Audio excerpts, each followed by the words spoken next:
ಮೊದಲಿಂದ ಶುರು ಮಾಡೋಣ. ಹಾ. ಆ, ಶಾಲಾಯಾಮ್ ಅನೇಕ ಪ್ರಕೋಷ್ಠಾः ಸಂತಿ.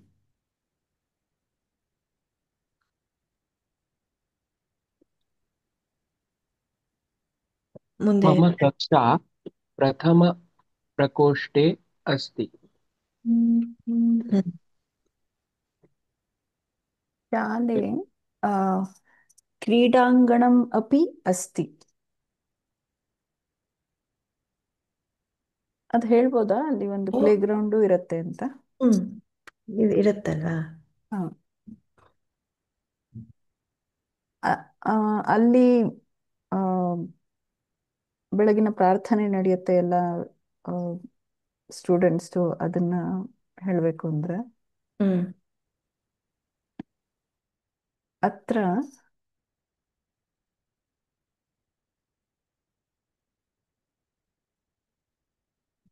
ಹ್ಮ್, प्रातःकाले सर्वे छात्राः वयं सर्वे प्रार्थनां कुर्मः। आगुत्ता? ಹಾ ಅಂದ್ರೆ ಸರ್ವೇ ಇನ್ನೊಂದ್ಸತಿ ರಿಪೀಟ್ ಮಾಡಿ ಆ, ಆ ಸೆಂಟೆನ್ಸ್. आ, अत्र ಹಾ. प्रातःकाले वयं सर्वे मिलित्वा प्रार्थनां कुर्मः। ಹಾ. ಅಲ್ಲಿ ಎಲ್ಲರೂ ಕೂಡಿ ಪ್ರಾರ್ಥನೆ ಮಾಡುತ್ತಾರೆ ಅಂತ ಅರ್ಥ. ಮಾಡುತ್ತೇವೆ ಅಂತ ಕುರ್ಮಃ. ಕುರ್ಮ. ಓಕೆ. ಮಾಡುತ್ತಾರೆ ಅಂದ್ರೆ ಕುರುವಂತಿ ಆಗುತ್ತೆ. ಕುರುವಂತಿ. ಕರೆಕ್ಟ್.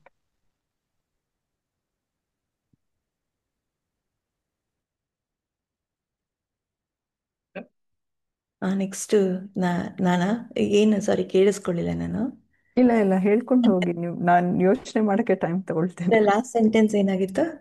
ಅದೇ ಅಲ್ಲಿ ಕ್ರೀಡಾಂಗಣದಲ್ಲಿ ಬೆಳಗ್ಗೆ ಎಲ್ಲರೂ ಪ್ರಾರ್ಥನೆ ಮಾಡ್ತಾರೆ ಅಂತ ಹೇಳಿದ್ರು. ಹಾ, ಸೊ ನೆಕ್ಸ್ಟ್ ನೀವು ಮಾಡ್ಕೊಂಡು. ಪ್ರಾರ್ಥನಾನಂತರಂ ಪಾಠಾः ಪ್ರವರ್ತಂತೆ.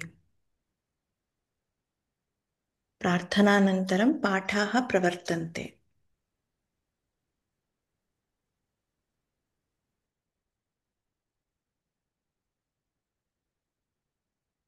ಅದ್ಯ ಪಾಠೆ ಮಮ ಅಧ್ಯಾಪಿಕಾ ದೇವಾಲಯಸ್ಯ ವಿಷये अपठत्. अद्य पाठे मम ಇವತ್ತಿನ ಪಾಠದಲ್ಲಿ आ, मम अद्य पाठे मम अध्यापिका ಮೈ ಟೀಚರ್. देवालयस्य विषये अपठत्. ಓಕೆ.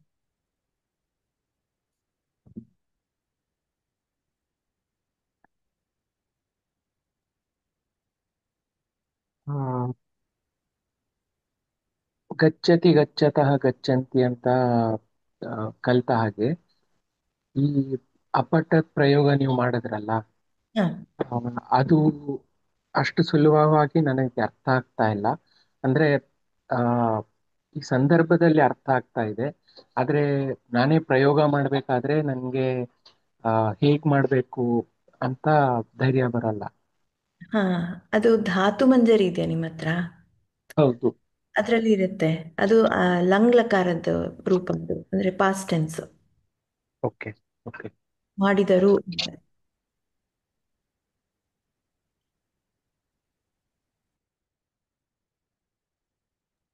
ಅಂದ್ರೆ we learned interesting things about the temple, ದೇವಾಲಯದ ಬಗ್ಗೆ ಅಂತ ಹೇಳಲಿಕ್ಕೆ ಹೋದ್ರೆ ಆ ಹೇಗೆ ಹೇಳ್ಬೋದು ಅದು? ದೇವಾಲಯ ದೇವಾಲಯस्य ವಿಷये ಹ್ಮ್. बहवः ವಿಷಯಾನ್ ಇಂಟ್ರೆಸ್ಟಿಂಗ್ ಅಂದ್ರೆ ಕೌತುಕ ಅಂತ ಒಂದು ಶಬ್ದ ಇದೆ.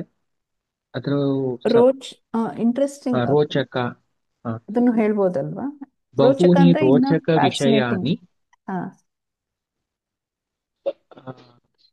देवालयस्य विषये बहूनि रोचकानि विषयानि वयं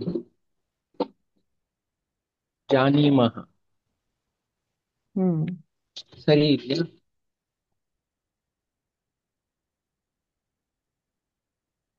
ದೇವಾಲಯस्य ವಿಷये ದೇವಾಲಯದ ವಿಷಯದಲ್ಲಿ ಬಹೂನಿ ರೋಚಕಾನಿ ವಿಷಯಾನಿ ಬಹಳ ರೋಚಕವಾದ ವಿಷಯಗಳನ್ನು ವಯಂ ನಾವು ನಾವು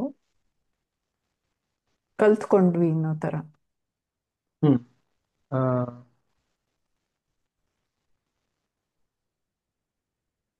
ಏನ್ ಹೇಳಿದ್ದೆ ಮರ್ತೋಯ್ತು. ವಯಂ ಜಾನೀಮಹ ಅಂತ ಹೇಳಿದ್ರಿ. ಆ, ಜಾನೀಮಃ. ಜಾನೀಮಃ ಅಲ್ಲಿ ಸರಿಯಾಗುತ್ತಾ? ಹ್ಮ್ ನಾವು ವಯಂ ಅಂದ್ರೆ ತಿಳಿದುಕೊಂಡೆವು ಜಾನಿಮಹ. ಅಂತ. ವಯಂ ಅಂದ್ರೆ ಜಾನಿಮಹ ಆಗತ್ತಲ್ವಾ? ಹಾ, ಹ್ಮ್ ಅಲ್ಲ, ಜಾನೀಮಃ ಶಬ್ದಕ್ಕೆ ಬದಲಾಗಿ ಬೇರೆ ಯಾವ್ದಾದ್ರು ಶಬ್ದ, ಪರ್ಯಾಯ ಶಬ್ದ ಇದೆಯಾ ಅಂತ ಆಲೋಚನೆ ಮಾಡ್ತಾ ಇದ್ದೆ. ಹ್ಮ್ ಹ್ಮ್ ವಯಂ ಪಠಾಮಹ ಆಗ್ಬಹುದು, ಅಂದ್ರೆ ಅದು ಬರೀ ಓದಿದೆವು ಅಂತ ಆಗುತ್ತೆ. ಜಾನೀಮಃ ಅಂದ್ರೆ ತಿಳಿದುಕೊಂಡೆವು ಅಂತ. ಸರಿನಾ? ನೀವು ಆ, ಆ, ಹೇಳೋ ಅಧ್ಯಯನದ್ದು ಪ್ಯಾರಲಲ್ ಆಗಿ ಯಾವ್ದಾದ್ರು ವರ್ಡ್ ಬರ್ಬೋದಾ? ಅಂದ್ರೆ ಅದಿನ್ನ ಅಧ್ಯಯನ ಅಂದ್ರೆ not just reading, it is actually getting more information and understanding ಅನ್ನೋ ತರ ಅಲ್ವಾ? ಹ್ಮ್ ಅಲ್ಲಿ ಪಠಾಮಹ ಆಗತ್ತೆ ಓದೋದಕ್ಕೆ. ಅಧ್ಯಯನ ನೀವ್ ಹೇಳೋ ರೀತಿಲಾದ್ರೆ ಆ, ಅದ್ರದ್ದು ರೂಪ ನೋಡ್ಬೇಕು ಆ ಧಾತು. ರೂಪ ನೋಡ್ಬೇಕು, ನಂಗೂ ಗೊತ್ತಾಗ್ತಿಲ್ಲ. ಜಾನಿಮಹ ಇಸ್ ಆಲ್ಸೋ ಗುಡ್. ಆ ಆ ಜಾನಿಮಹ ಇಸ್ ಆಲ್ಸೋ ಗುಡ್. ಸೊ ಸುಮ್ಮನೆ ನಾವು ಹೇಳ್ತಾ ಇರೋಣ ಮುಂದೆ ಅಲ್ವಾ? ಹಾ ಇದನ್ನು ಈ ಥರನೂ ನೋಡೋಣ, ಹೇಗಾದ್ರೂ ಸರಿ.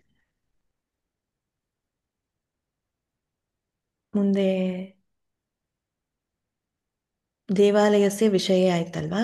ಹಾ ಹ್ಮ್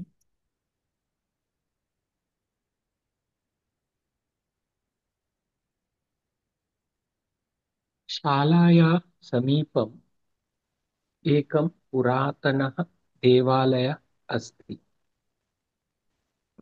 एकः शालायाः समीपम् एकः पुरातनदेवालयः अस्ति अल्वा? ಹೌದು. हम्म, अस्माकम् अध्यापिका आम्, ನಮ್ಮನ್ನು ಅನ್ನಕ್ಕೆ ಅಸ್ಮಾಕಂ ಅಧ್ಯಾಪಿಕಾ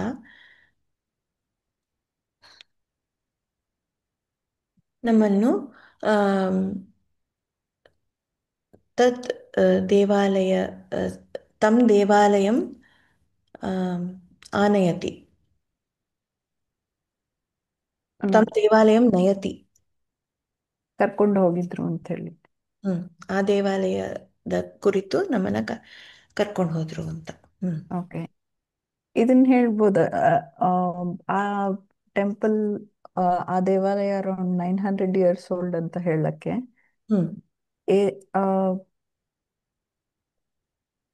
ಏತತ್ ಅಂತ ಹೇಳ್ಬೋದಾ? ಏನ್ ಹೇಳ್ಬೇಕಿಲ್ಲಿ ಆ ದೇವಾಲಯ ಅನ್ನಕ್ಕೆ? ದೇವಾಲಯ ಅಲ್ವಾ? ಸೊ ಏತತ್ ಅಂದ್ರೆ ನಪುಂಸಕಲಿಂಗ ಆಗತ್ತೆ. ಓಕೆ ಆ, ಸ್ಪುಲ್ಲಿಂಗದಲ್ಲಿ ಅಯಂ ಹೇಳ್ಬೋದು. ಓಕೆ, ಅಯಂ ದೇವಾಲಯ ಪ್ರಾಯಶಃ 900 ಅನ್ನಕ್ಕೆ ನವ ಶತ ಅಂತ ಹೇಳ್ಬೇಕಾ? ಹಾ ಅನ್ಸುತ್ತೆ, ಹೌದು. ಹ್ಮ್ ನವಶತ ವರ್ಷ ಪ್ರಾಚೀನಂ, ಹ್ಮ್ ಓಲ್ಡ್ ಅಂತ ಹೇಳಕ್ಕೆ ಗೊತ್ತಿಲ್ಲ. I don't know if the sentence is correct, ತಿರ್ಗಾ ಬಟ್ ಹೇಳಿ ದಟ್ ಅನ್ಸು. ಅಯಂ ದೇವಾಲಯ ನವಶತ ವರ್ಷ ಪ್ರಾಚೀನಂ. ಹ್ಮ್ ಗೊತ್ತಿಲ್ಲ. ನಮಸ್ತೆ ಗುರುಗಳೇ. ಪ್ರಾಚೀನಃ. ಓಕೆ,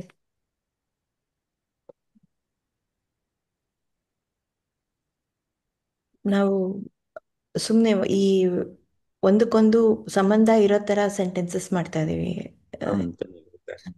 ದೇವಾಲಯ ಅಂತ ಒಂದು ಪಾಠಶಾಲಾ ದೇವಾಲಯ ಅಂತ ತಗೊಂಡು ಮಾಡ್ತಾ ಇದ್ದೀವಿ. सरि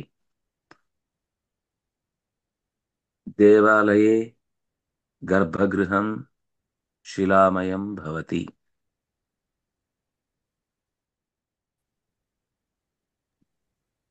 ಅಂದ್ರೆ ದೇವಾಲಯದಲ್ಲಿ ಗರ್ಭಗೃಹವು ಕಲ್ಲಿನಿಂದ ಮಾಡಲ್ಪಟ್ಟಿದೆ ಅಂತನಾ? ಹ್ಮ್ ಉಳಿದ ಕಡೆ ಎಲ್ಲ ಸಾಮಾನ್ಯ ಸಿಮೆಂಟ್ ಗಿಮೆಂಟ್ ಎಲ್ಲ ಹಾಕಿದ್ರು ಕೂಡ ಗರ್ಭಗೃಹ ಒಂದು ಸಿಮೆಂಟ್ ಹಾಕದೆ ಮಾಡುವ ಪ್ರಯತ್ನ ಮಾಡ್ತಾರೆ. ಹಾ.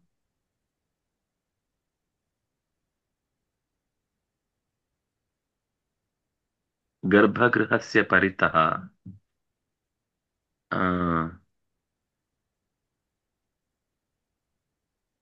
सूर्यशाला चंद्रशाला इंद्रशाला च भवन्ति. शाला इत्यस्य विस्तृतप्रदेशः इत्यर्थः. केवलम् उपरि आच्छादनं भवति, स्तम्भाः आधारार्थं भवति, अन्यत् अन्यः प्रदेशः अन्यत् रिक्तं भवति. ಶಾಲಾ ಅಂದ್ರೆ ಕೆಲವು ಆಧಾರಕ್ಕಾಗಿ ಕಂಬಗಳಿಂದ ಕೂಡಿದ ಮೇಲಿನ ಆಚ್ಛಾದನಗಳಿಂದ ಕೂಡಿದ ಒಂದು ವಿಸ್ತೃತವಾದ ಪ್ರದೇಶ. ಅದು ತತ್ರ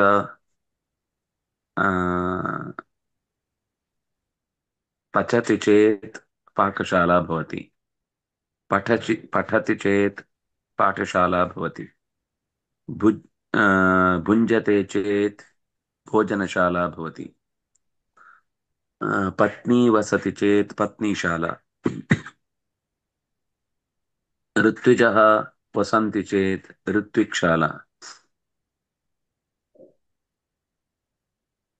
तत्र सूर्यशाला चंद्रशाला इंद्रशाला इति तु पारायणार्थं तत्र ते वसन्ति इति कारणतः.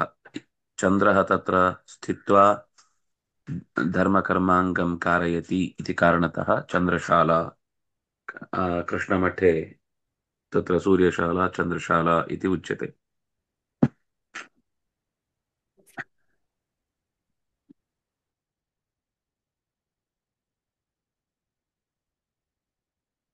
आलयस्य देवालयस्य कः व्यत्यासः उच्यताम्?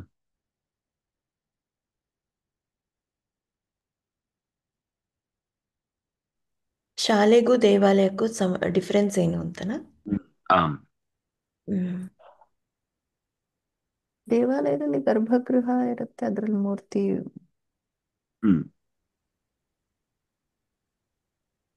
समीचीनम्. ಅದರಲ್ಲಿ गृहेपि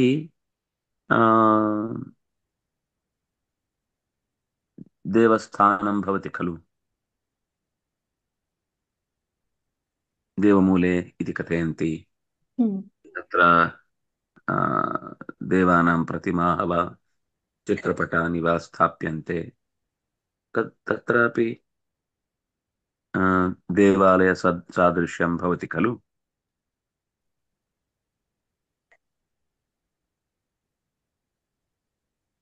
देवालये देवस्य प्रतिष्ठापना भवति, आवाहना प्रतिष्ठापना च. देवालये स्थिरप्रतिमायाः स्थापनं भवति, गृहे स्थिरप्रतिमानां स्थापना न भवति. तत्र चरप्रतिमा तिष्ठन्ति. ಶಾಲಗ್ರಾಮ, ಸಣ್ಣ ಪ್ರತಿಮೆ ಇಂಥದ್ದು ಇರುತ್ತೆ ಮನೆಯಲ್ಲಿ. ಅಲ್ಲಿ ಸ್ಥಿರವಾಗಿ ಒಂದು ವಿಗ್ರಹದ ಆರಾಧನೆ ತುಂಬಾ ಅಪರೂಪ ಕೆಲವೊಂದು ಮನೆಯಲ್ಲಿ ಇರುತ್ತೆ. ಪರಂತು ಗೃಹೇ ತಾವತ್ ಸಾಮಾನ್ಯತಃ ಸ್ಥಿರ ಪ್ರತಿಮಾನಾಂ ಸ್ಥಾಪನಾ ನ ಭವತಿ. ಗೃಹೆ ಆ, ಕೇವಲ ಗೃಹಸ್ಥಃ ಆ, ಹ್ಮ್ ಆ, ನಿವಸಂತಿ. ಗೃಹಸ್ಥಃ पूजयन्ति अ, किन्तु देवालये अ, सर्वे सर्वरिಗೋಸ್ಕರ ಅಂದ್ರೆ ಸರ್ವೇಭ್ಯಃ ಸರ್ವೇಭ್ಯಃ ಸರ್ವೇಭ್ಯಃ ಆ, ಪೂಜಾ ಭವಿಷ್ಯತಿ. ಓಪನ್ ಆಗಿದೆ ಓಪನ್ ಆಗಿದೆ ಸರ್ವೇಭ್ಯಃ ಉಪಲಭ್ಯತೆ ದೇವದರ್ಶನಂ. ಸರ್ವೇಭ್ಯಃ ಉಪಲಭ್ಯತೆ. ಹ. ಇನ್ನೊಂದ್ಸತಿ ಗೃಹೆ ಯಜಮಾನಃ ಯಜಮಾನಃ ಏವ ಪೂಜಾಂ ಕರೋತಿ ಅಥವಾ ಪ್ರಾರ್ಥಯತಿ. ದೇವಾಲये तावत् सर्वे जनाः प्रार्थयन्ति.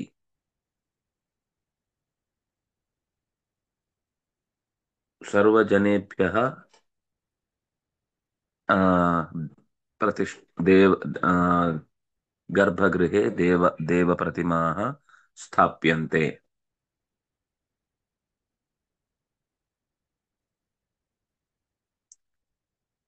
अत्र पाठे विद्यमानस्य पदस्य स्वारस्यं कथयन्ति वा? कोकिला वसन्ते मधुरं गायति इति किमर्थं न उच्यते? किमर्थं न उच्यते ಅಂದ್ರೆ ಆ, ಅಹಂ ಹೇಳಿ. ಅಹಂ ನ ಜಾನಾಮಿ. अस्तु. संस्कृते प्रत्येकतया कदाचित् तेषां स्वरवैशिष्ट्यं कथयितुं धातूनाम् उपयोगः भवति. इदानीं काकः न कूजति. काकः कूजति वा? न तत्र मधुरम् इत्यस्य अपेक्षा नास्ति. कूजति इत्यस्यैव अत्यन्तं मधुरं गायति इत्येव अर्थः. कू इत्यस्य अनुकरणम् अस्ति तत्र कूजति इति. काकः रटति.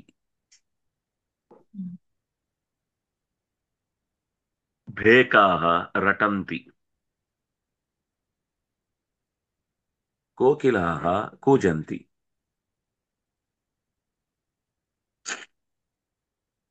ಇದಾನಿಂ ಕನ್ನಡದಲ್ಲೂ ನಾವು ಅಂದ್ರೆ ಇದಕ್ಕೂ ಹಾಗೆ ಇದೆ, ಎಲ್ಲ ಹುಡುಕ್ಬೇಕಷ್ಟೇ. ಕನ್ನಡದಲ್ಲೂ ನಾವು ನರಿ ಊಳಿಡುತ್ತೆ, ಆನೆ ಗೀಳಿಡುತ್ತೆ, ಆ ತುರಗಃ ಹ್ರೇಷಾರವಂ ಕರೋತಿ. ಹ್ರೇಷಾರವ ಅಂತ ಅದಕ್ಕೊಂದು ಪ್ರತ್ಯೇಕ ಹೆಸರಿದೆ. ಒಂದೊಂದಕ್ಕೆ ಒಂದೊಂದ್ ತರ ಸ್ವಲ್ಪ ಗಮನಿಸಿದ್ರೆ ಸಿಗುತ್ತೆ. ಕೆಲವೊಂದ್ಸರ್ತಿ ನಾವು ಅದನ್ನ ಅಭ್ಯಾಸ ಮಾಡಿದ್ರೆ ಗರ್ಜತಿ, ಸಿಂಹ, ಆ ಜಾತಿಯವುಗಳಿಗೆಲ್ಲ ಸಿಂಹ, ಹುಲಿ, ಚಿರತೆ ಇವುಗಳದ್ದೆಲ್ಲ ನಾವು ಗರ್ಜತಿ ಅಂತ ಪ್ರಯೋಗ ಮಾಡ್ತೇವೆ. ನಾಯಿ ಬುಕ್ಕತಿ. ಬುಕ್ಕತಿ ಅಂದ್ರೆ ಬೊಗಳುವುದು.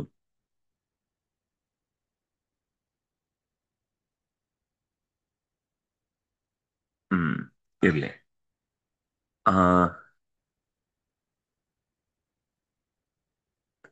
ಗಾನೇನ ಸರ್ವೇ ಜನಾಃ ತುಷ್ಯಂತಿ.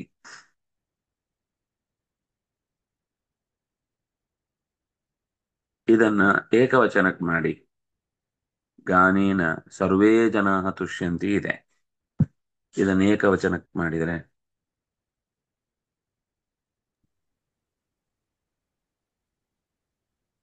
ಗಾನೇನ ರಾಮ ತುಷ್ಯತಿ. ಅಲ್ಲ, ಇದೇ ರಾಮ ವಾಕ್ಯವು.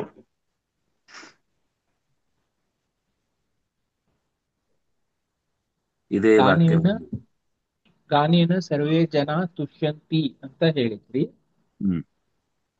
ಅದೆಲ್ಲವನ್ನು ಏಕವಚನಕ್ಕೆ ಮಾಡಿದ್ರೆ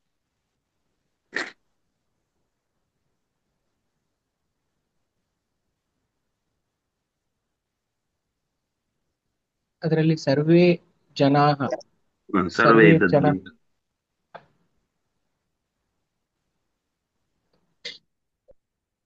ಗಾನೇನ ಜನಃ ತುಷ್ಯತಿ, ಕರೆಕ್ಟಾ? ಸರಿ. ಇನ್ನು ಸರ್ವ ಶಬ್ದ. ಸರ್ವ ಅಂದ್ರೆ ಅದು ಬಹುವಚನ ಇದ್ದೇ ಇದೆ ಅಲ್ವಾ ಅದರಲ್ಲಿ? ಸರ್ವ ಅನ್ನೋದು ಜನ ಶಬ್ದಕ್ಕೆ ಬಂದಾಗ ಗುಂಪಲ್ಲಿ ಸಮೂಹ ಏಕವಚನ ಆಗುತ್ತದೆ. ಓ. ಸರ್ವೋ ಜನಃ. ಹ್ಮ್. ಗಾನೇನ ಸರ್ವೋ ಜನಃ ತುಷ್ಯತಿ. ಅರ್ಥ ಸೇಮ್ ಇದೆ, ಬಹುವಚನ ಇದ್ರೂ ಕೂಡ ಸರ್ವೋ ಜನಃ ಅಂದ್ರೆ ಎಲ್ಲ ಜನಗಳ ಗುಂಪು ಸಂತೋಷ ಪಟ್ಟಿತು ಅಂತಾನೆ ಅರ್ಥ ಅದಕ್ಕೆ.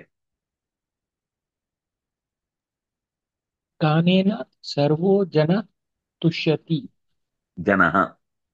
ಜನಃ ತುಷ್ಯತಿ ಹ್ಮ್ ಅಂದ್ರೆ ಇಲ್ಲಿ ಸರ್ವೋ ಜನ ಅಂದ್ರೆ ಜನಗಳ ಗುಂಪು ಅಂತ ಅರ್ಥ ಮಾಡೋದಾ? ಹೌದು.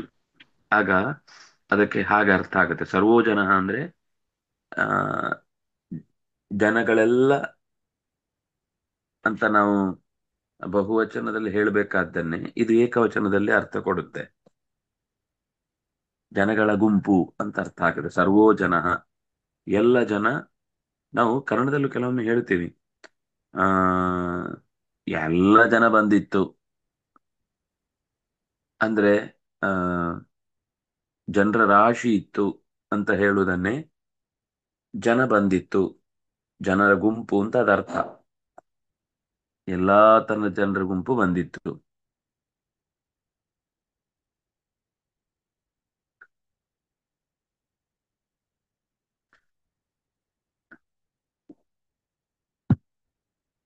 ಮುಂದೆ ನೆಕ್ಸ್ಟ್ ಪಾಠಕ್ಕೆ ಹೋಗೋಣ. ಹಾ, ಇಲ್ಲಿ ಪಾಠದಲ್ಲಿ ನಪುಂಸಕಲಿಂಗ ಶಬ್ದಗಳು ಯಾವುದು ಅಂತ ಹುಡುಕಿ ಹೇಳಿ. ಆ, ಪುಸ್ತಕಂ ನಪುಂಸಕಲಿಂಗ. ಸರಿ. ಹ್ಮ್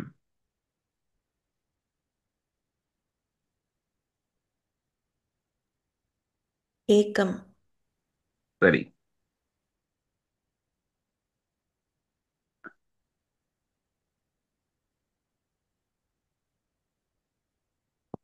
ಮುಂದೆ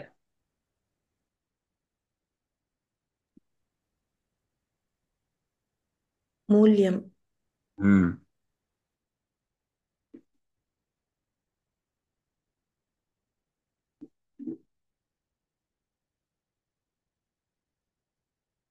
ಹೇಳಿ, ಯಾರಾದ್ರೂ ಹೇಳಿ, ಎಲ್ರೂ ಹೇಳ್ತಾ ಹೋಗಿ.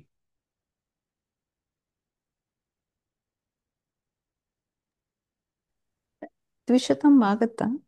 ಹಾ, ಆಗತ್ತೆ. ಓಕೆ. ಪುಟಾನಿ. ಪುಟಂ. ಪುಟಾನಿ, ಪುಟಂ. ಅದಕ್ಕಿಂತ ಹಿಂದೆ ತಸ್ಮಿನ್ ಪುಸ್ತಕೆ ಅನ್ನುವಲ್ಲಿ ತಸ್ಮಿನ್ ಅನ್ನೋದು ಕೂಡ ನಪುಂಸಕಲಿಂಗನೇ. ಅದು ಪುಸ್ತಕ ಶಬ್ದಕ್ಕೆ ವಿಶೇಷಣವಾದ್ದರಿಂದಾಗಿ. ಹ್ಮ್.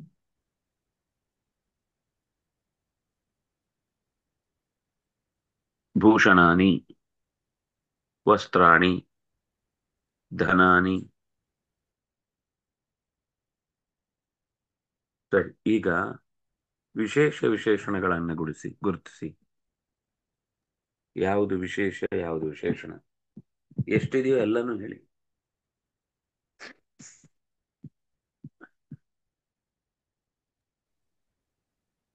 ಪುಸ್ತಕಂ ವಿಶೇಷ್ಯ, ಏಕಂ ವಿಶೇಷಣ. ಸಮೀಚೀನಂ. ಏಕಂ ಪುಸ್ತಕಂ. ಆಮೇಲೆ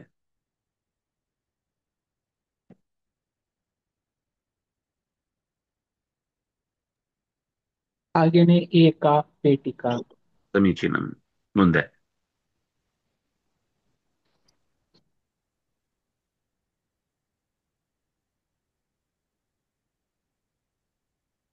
ಆ, ಕೃಷ್ಣಸ್ಯ ಶಬ್ದಮಂಜರಿ ಅನ್ನುವಾಗ ಇಲ್ಲ, ಅಲ್ಲಿ ವಿಶೇಷಣ ಭಾವ ಇಲ್ಲ.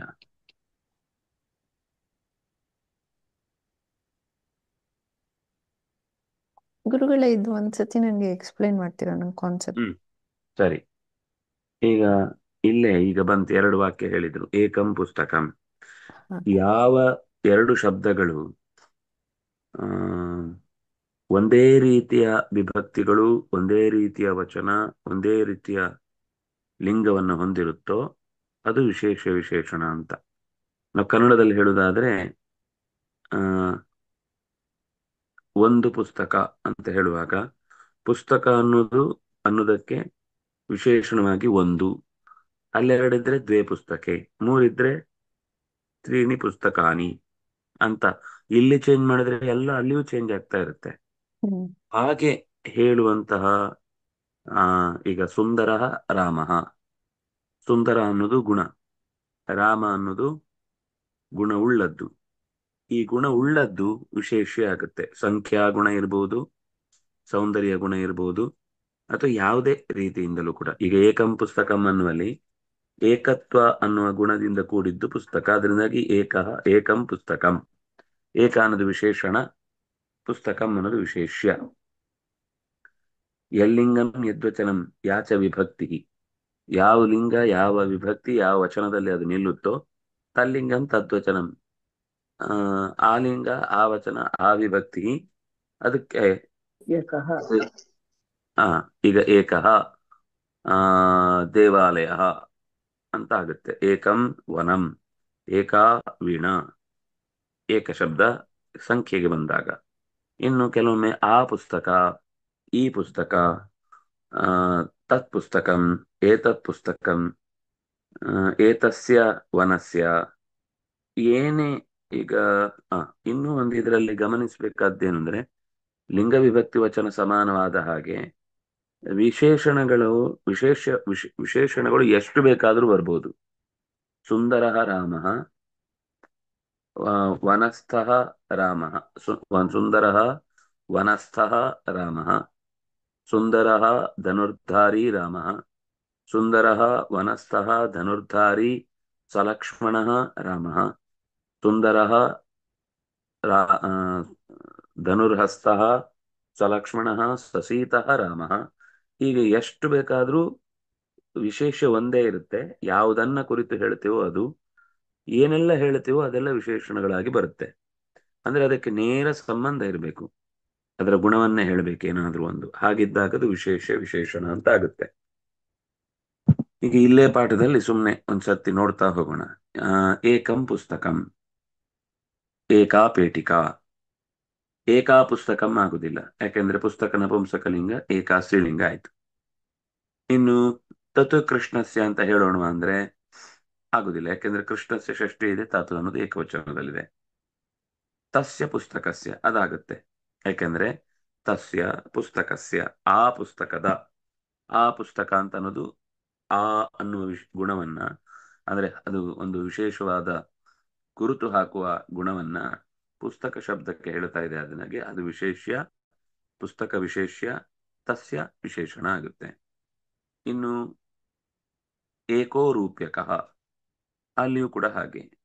ರೂಪ್ಯಕಃ ರೂಪಾಯಿಯು, ಒಂದು ರೂಪಾಯಿಯು. ಆಗ ಏಕಃ ಅನ್ನೋದು ಪುಲ್ಲಿಂಗ ಏಕವಚನದಲ್ಲೇ ಇದೆ, ರೂಪ್ಯಕಃ ಅನ್ನೋದು ಪುಲ್ಲಿಂಗ ಏಕವಚನದಲ್ಲೇ ಇದೆ. ತಸ್ಮಿನ್ ಪುಸ್ತಕೆ, ಅದು ಕೂಡ ಹಾಗೆ. ಆ ಪುಸ್ತಕದಲ್ಲಿ, ತಸ್ಮಿನ್ ಪುಸ್ತಕೆ.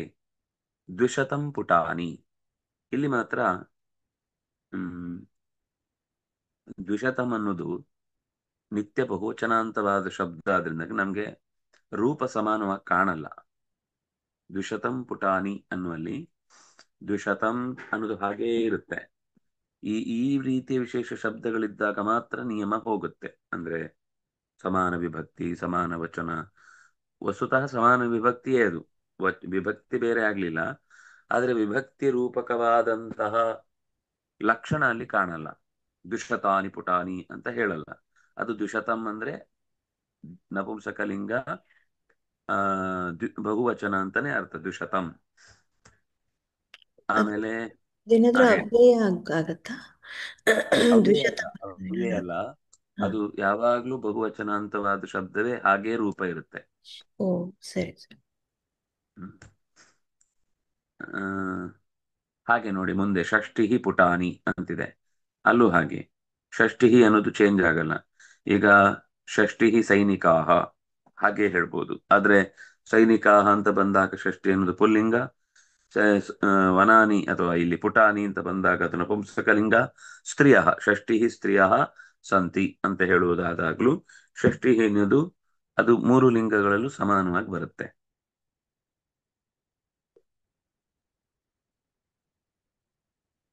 ಮುಂದೆ ಅಸ್ಯಾಂ ಪೇಟಿಕಾಯಾಮ್ ಅಂತಿದೆ.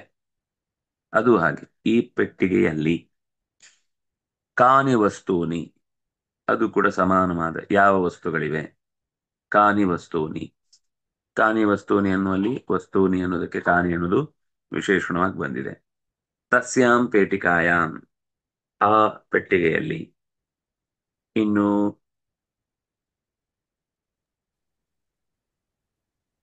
ಪ್ರಶ್ನಾರ್ಥಕ ಪದ ಅಲ್ವಾ ಕಾನಿ ಅಂದ್ರೆ, ಅದನ್ನು ವಿಶೇಷಣ ಅಂತಾನೆ ತಗೋಬೇಕಾ? ಯಾಕಂದ್ರೆ ಅದಕ್ಕೆ ಬರುವ ಉತ್ತರ ಹ್ಮ್ ಹಾಗೆ ಇರುತ್ತೆ. ಕೆಲವೊಮ್ಮೆ ಹ್ಮ್ ಹ್ಮ್ ಬಂದ್ರೆ ಕೆಲವೊಮ್ಮೆ ಬರುತ್ತೆ. ಅಂದ್ರೆ ಅದನ್ನೇ ಕುರಿತು ಕೇಳ್ತಾ ಇರೋ ಪ್ರಶ್ನೆ ಆದ್ರಿಂದ ಅದು ಏನೋ ಪ್ರಶ್ನೆಯ ಗುಣವನ್ನ ಹೊತ್ತ ಶಬ್ದ ವಸ್ತೂನಿ ಅನ್ನೋದಕ್ಕೆ ವಿಶೇಷಣವಾಗಿ ಬಂದಿದೆ. ಹ್ಮ್ ಹ್ಮ್ ಪ್ರಶ್ನಿಸುವ ಗುಣದ ಶಬ್ದ. ಈಗ ಕತಿ ಇಂತಿದ್ರೆ ಆಗ್ತಿರ್ಲಿಲ್ಲ, ಹಾಗದು ಸಂಖ್ಯೆಯನ್ನು ಮಾತ್ರ ಕೇಳಿದ್ದಾಗ್ತಿತ್ತು, ಅಲ್ಲಿ ಆ ಸಂಬಂಧ ಕಾಣ್ತಿರ್ಲಿಲ್ಲ. ಈಗ ಕಾನಿ ಅನ್ನೋದು ಅದೇ ವಿಭಕ್ತಿಯಲ್ಲಿ ಬಂದದ್ರಿಂದ ಹ್ಮ್ ಅಲ್ಲಿ ವಿಶೇಷಣ ವಿಶೇಷ ಭಾವ ಇರುತ್ತೆ. ಸರಿ ಸರಿ. ದೀರ್ಘ ಕುಂಚಿಕ, ಉದ್ದವಾದ ಅಂತ ಹೇಳಿದ್ರೆ ಆಗ ದೀರ್ಘ ಅನ್ನೋದು ವಿಶೇಷಣ ಆಗುತ್ತೆ. ದೀರ್ಘ ಕುಂಚಿಕ. ಬೃಹತ್ ವನಂ, ದೊಡ್ಡದಾದ ಕಾಡು. ಆ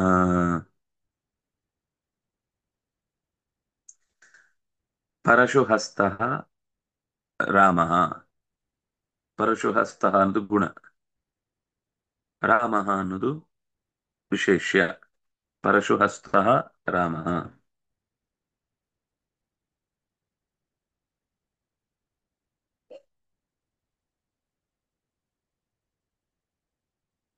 ದಿವ್ಯ ಆಕಾಶ, ಪ್ರತಿಷ್ಠಾಪಿತ ಪ್ರತಿಮಾ, ಪ್ರತಿಷ್ಠಾಪಿತ ಪ್ರತಿಮಾ. ಹಾಗೆ ಆ ಪರುಷಃ ಸ್ವರಃ, ಮಧುರಂ ಸ್ವರಃ, ಮಧುರಃ ಸ್ವರಃ.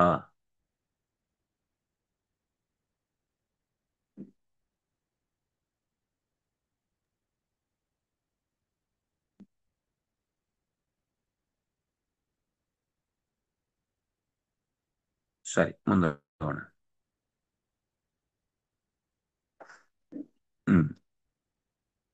ಇಲ್ಲಿ ಆ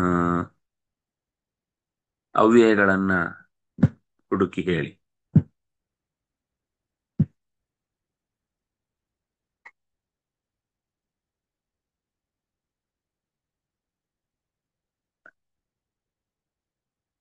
ಅವ್ಯಯ ಅಂದ್ರೆ ಯಾವುದಕ್ಕೆ ಲಿಂಗ ವಿಭಕ್ತಿ ವಚನಗಳ ಆ ಅವಶ್ಯಕತೆ ಇರುವುದಿಲ್ವೋ, ಅದರಿಂದ ಏನು ರೂಪ ವ್ಯತ್ಯಾಸ ಆಗುವುದಿಲ್ವೋ, ಅವುಗಳನ್ನ ಅವ್ಯಯ ಅಂತ ಕರೀತಾರೆ.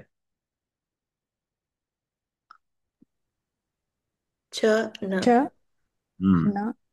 ಹ್ಮ್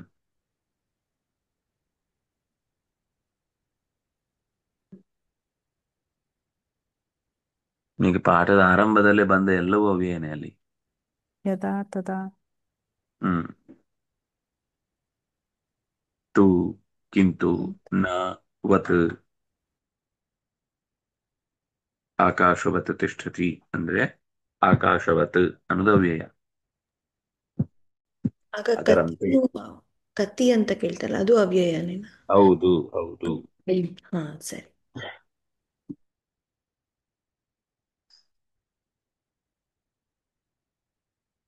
ದಿವಾ, ಅದು ಅವ್ಯಯ. ಅದು ಏನೇ ಪ್ರಯೋಗ ಮಾಡಿದ್ರು ದಿವಾ ಹಗಲು ಅಂತ ಅರ್ಥ. ಅವ್ಯಯ ಕೋಶ ಅಂತ ಒಂದು ಪುಸ್ತಕ ಇದೆ. ಅದನ್ನ ಸರ್ತಿ ಎಲ್ಲಿಯಾದ್ರೂ ಗಮನಿಸ್ಲಿಕ್ಕೆ ಅವಕಾಶ ಸಿಕ್ಕಿದ್ರೆ ಎಷ್ಟಿದೆ ಅಂದ್ರೆ ಆಶ್ಚರ್ಯ ಆಗುತ್ತೆ. ನಾವು ಬಳಸೋದ್ರಲ್ಲಿ ಎಷ್ಟೋ ಪದಗಳು ಅವ್ಯಯ ರೂಪಗಳಲ್ಲಿ ಇರುವಂತದ್ದಿದೆ. ನಮಗೆ ಅದರ ಬಳಕೆ ಅಭ್ಯಾಸ ತಪ್ಪಿ ಹೋಗಿದೆ, ಅದರಿಂದ ನಾವು ಅದನ್ನ ಹೆಚ್ಚು ಉಪಯೋಗ ಮಾಡ್ತಿಲ್ಲ. ಆದ್ರೆ ಅಷ್ಟು ಪದಗಳಿಂದ ನಾವು ಆ ಬಳಸ್ಲಿಕ್ಕಾಗತ್ತೆ ವಾಕ್ಯಗಳನ್ನ. ಇದರಲ್ಲಿ ಇನ್ನು ಹುಡುಕಿದ್ರೆ ಸಿಗುತ್ತೆ.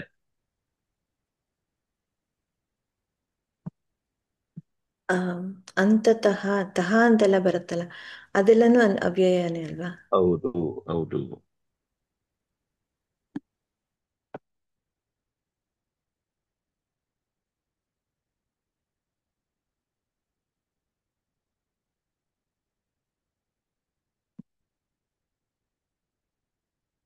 ಐ ಇಲ್ಲಿ ಏನಿದೆ ಇನ್ನು,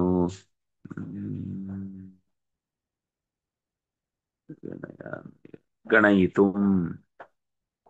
ಕಿಂತು, ಗಣಯಿತು, ನ, ಇದು ಮೂರು ಅವ್ಯಯ. ತತ್ರ ಅಶ್ವಿನ್ಯಾದೀನಿ ನಕ್ಷತ್ರ ಸಪ್ತವಿಂಶತಿ ನಕ್ಷತ್ರಾಣಿ ಪ್ರಧಾನಾನಿ ಅಂತಿದೆ.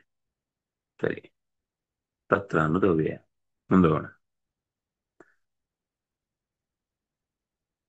ಹಾ, ಇದರಲ್ಲಿ ಮತ್ತೆ ಈಗ ವಿಶೇಷ ವಿಶೇಷಣ ಹೇಳಲಿಕ್ಕೆ ಟ್ರೈ ಮಾಡಿ.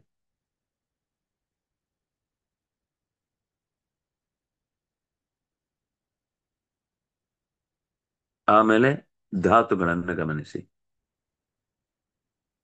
ನೆಕ್ಸ್ಟ್ ಕ್ಲಾಸ್ ಅಲ್ಲಿ ಬರುವಾಗ ಅದನ್ನ ಈ ಪಾಠದಲ್ಲಿ ಯಾವ್ದ್ಯಾವ್ದು ವಿಶೇಷ ವಿಶೇಷಣ ಈಗ ಬೇಡ, ನೀವು ಬರ್ದು ಕಳಿಸ್ಬಿಡಿ. ಗುಂಪಲ್ಲೇ ಬರ್ದು ಹಾಕಿ. ಇವತ್ತಿನ ಈ ಪಾಠದಲ್ಲಿ ಬಂದ ವಿಶೇಷ ವಿಶೇಷಣಗಳು ಮತ್ತು ಧಾತುಗಳು ಯಾವ್ದ್ಯಾವ್ದು ಅಂತ ಬರ್ದು ಹಾಕ್ಬಿಡಿ. ಸರಿನಾ? ಈ ಒಂದೇ ಪಾಠದ ಸಾಕು. ಈಗ ನಾನು ಪ್ರತಿ ದಿವಸ ಇವರು ಯಾರು ಸ್ಮಿತಾ ಅವರೇ, ನೀವು ಒಂದು ಪಾಠನ ಹೀಗೆ ಪ್ರತಿ ದಿವಸ ಹಾಕಿ ಅದರ ಕೆಳಗಡೆ ಅದಕ್ಕೆ ವಿಶೇಷ ಏನು ಅಂತ ನೀವು ನನಗೆ ಕಳಿಸಿ. ನಾನು ಅದರಲ್ಲಿ ಏನು ಗುರುತಿಸ್ಬೇಕು ಅಂತ ಹೇಳ್ತೇನೆ. ಅದನ್ನು ಗುಂಪಲ್ಲಿ ಹಾಕಿ. ಅವಾಗ ಅವರು ಪ್ರತಿ ದಿವಸ ಒಂದೇ ಪಾಠ ಸಾಕು, ತುಂಬಾ ಸಂಗತಿಗಳನ್ನು ಕೇಳೋದು ಬೇಡ. ಆಗ ಗುರುತಿಸ್ತಾ ಹೋಗುದು ಪ್ರತಿ ದಿವಸ. ಆದ್ರೆ ಒಂದೇ ಪಾಠ ಬೇಕಿದ್ರೆ 2-3 ದಿವಸ ಮಾಡ್ಬೋದು. ಯಾಕಂದ್ರೆ ಒಂದ್ ದಿವಸ ಬರೀ ವಿಶೇಷ ವಿಶೇಷಣ, ಒಂದ್ ದಿವಸ ಬರೀ ಪುಲ್ಲಿಂಗದ ಶಬ್ದ, ಒಂದ್ ದಿವಸ ಬರೀ ಸ್ತ್ರೀಲಿಂಗದ ಶಬ್ದ, ಒಂದ್ ದಿವಸ ಬರೀ ಧಾತುಗಳು, ಒಂದ್ ದಿವಸ ಬರೀ ಅವ್ಯಯಗಳು. ಹೀಗೆ ಅದನ್ನು ಗುರುತಿಸ್ತಾ ಹೋಗೋಣ. ಸರಿ. ಒಂದು ವಾರಕ್ಕೆ 3 ಪಾಠಗಳು ಮುಗಿದ್ರೆ ಅಥವಾ 2 ಪಾಠಗಳು ಮುಗಿದ್ರೆ ಅವಾಗ ನಾವು ಮತ್ತೆ ಅದನ್ನು ವಿವರಣೆ ಕೊಡೋದು ಹೇಗೆ ಅಂತ, ವಾಕ್ಯ ಮಾಡೋದು ಹೇಗೆ ಅಂತ ಗೊತ್ತಾಗುತ್ತೆ. ಸರಿ. ಸರಿ. ಈಗ ಇವತ್ತು ಹಾಕಿ ಈ ಪಾಠ. ಇವತ್ತು ವಿಶೇಷ ವಿಶೇಷಣಗಳನ್ನು ಮಾತ್ರ ನೋಡಿ ಹಾಕ್ಲಿ. ವಿಶೇಷ ವಿಶೇಷಣಗಳು ಮಾತ್ರ. ವಿಶೇಷ ವಿಶೇಷಣಗಳನ್ನು ಗುರುತಿಸಿ ಅಂತ ಹಾಕಿ. ಸರಿ. ಶ್ರೀ ಹರಿಪ್ರಿಯತಾಂ ಶ್ರೀಕೃಷ್ಣಾರ್ಪಣಮಸ್ತು. ಕೇಳಿಸ್ಲಿಲ್ಲ? ಧನ್ಯವಾದಗಳು. ಧನ್ಯವಾದಗಳು.